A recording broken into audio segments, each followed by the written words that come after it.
Free audio post-production by alphonic.com.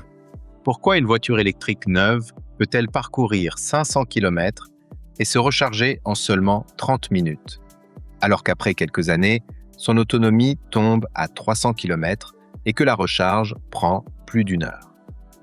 Beaucoup pensent qu'il s'agit simplement du vieillissement de la batterie. Pourtant, certains parlent d'un phénomène appelé blocage de la batterie. Concrètement, la batterie n'est pas retirée ni remplacée. Le constructeur limite simplement l'accès à une partie de sa capacité grâce au logiciel de gestion de la batterie. Officiellement, il ne s'agit pas d'un blocage, mais d'une mise à jour à distance, ou OTA, destinée à protéger la batterie et à améliorer la sécurité. En pratique, cela se traduit souvent par une autonomie réduite et une recharge plus lente. Ce principe existe depuis plusieurs années. Auparavant, il fallait se rendre chez le concessionnaire pour effectuer une mise à jour qui réduisait directement les performances de la batterie. Aujourd'hui, ces limitations peuvent être appliquées progressivement et presque de manière imperceptible. La voiture transmet en permanence des informations au constructeur, comme le kilométrage, le nombre de recharges rapides ou l'état de la batterie.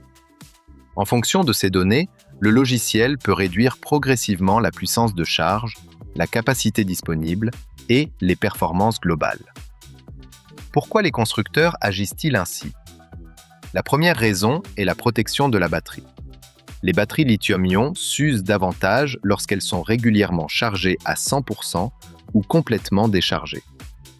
En limitant la plage d'utilisation, le constructeur cherche à réduire cette usure et à améliorer la sécurité. La seconde raison est le vieillissement naturel.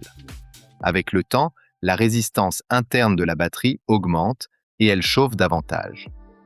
Pour limiter les risques de surchauffe ou de défaillance, le système réduit progressivement le courant de charge et de décharge. Une batterie qui acceptait autrefois un courant élevé sera donc volontairement limitée afin de préserver sa fiabilité. Peut-on supprimer cette limitation? En théorie, cela nécessiterait de modifier le logiciel du système de gestion de la batterie, le BMS, une opération extrêmement complexe qui peut compromettre la sécurité du véhicule et annuler toute garantie. En résumé, ce que certains appellent le blocage de la batterie correspond à une limitation logicielle destinée à privilégier la sécurité et la durée de vie de la batterie, même si cela se fait parfois au détriment de l'autonomie et de la vitesse de recharge. Si cette vidéo vous a permis de mieux comprendre le fonctionnement des batteries des voitures électriques, pensez à laisser un like, à vous abonner à la chaîne Automobile et à activer la cloche pour ne manquer aucune de nos prochaines vidéos. À très bientôt. Free audio post-production by alphonic.com.